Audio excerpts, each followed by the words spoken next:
Hello, I'm Thomas White. I've just returned from working in our office in India and would like to share with you how we have positioned our global equity portfolios for 2016. I would also like to provide you with our prediction of what we believe will be the top performing equity index in the coming year. Since the extremes that caused the 2008 Great Recession, each developed and emerging market country has been addressing the resulting imbalances in their economies. This 7-year transition period and the below normal worldwide growth it has caused should probably last another 5 years. Our regional weights are set to benefit from 3 major economic and industry trends we envision influencing equity returns in 2016. First, history has shown that quantitative easing programs are the equity investor's best friend. Stock markets have immediately responded when QE policies have been announced, and they typically stay buoyant over the 3 to 5 years it has taken for economies to fully recover. Assuming that this pattern will continue, we have given the Eurozone the highest weight amongst developed market regions, followed by Japan. Both should continue to benefit from QE policies for several more years. The US and UK have completed their QE programs, and their central banks have moved toward a tighter monetary policy. As such, we feel their stock returns may underperform in 2016. Second, we feel strongly that China, the world's second largest economy, should have an overweight position in portfolios.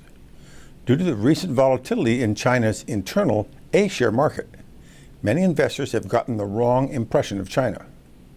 They have failed to see that its slowdown to 6.8% growth is 3 times the average growth rate in developed countries.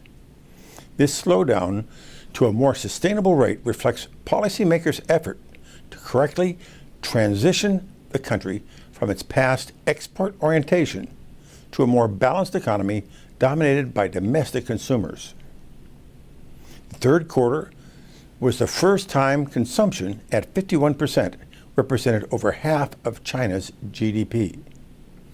When investors understand what is actually occurring in China, we feel their response should cause the Hong Kong Chinese H-share index, which is still priced at single-digit PEs, to be the top performing equity index in 2016.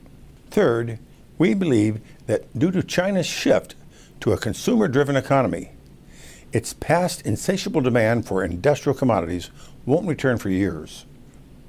This suggests we are only halfway through the post-supercycle price correction.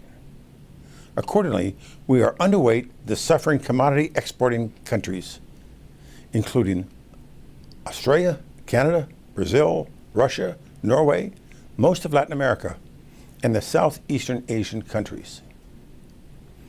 India is one country that has benefited from falling natural resource prices, given its imports 80% of its energy needs.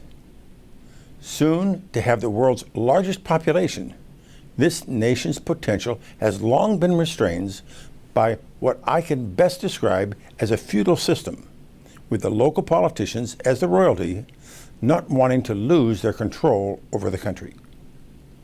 With China's starting wages now far higher than India's, and with 600,000 Indian farmers praying for opportunities, India could be about to repeat China's 25-year growth miracle. We believe Premier Modi should be successful in his current Made in India campaign. This is designed to expand its manufacturing exports to a level where they offset oil imports. If he succeeds, India may become the dominant investment theme over the next several decades. We are definitely overweight India now.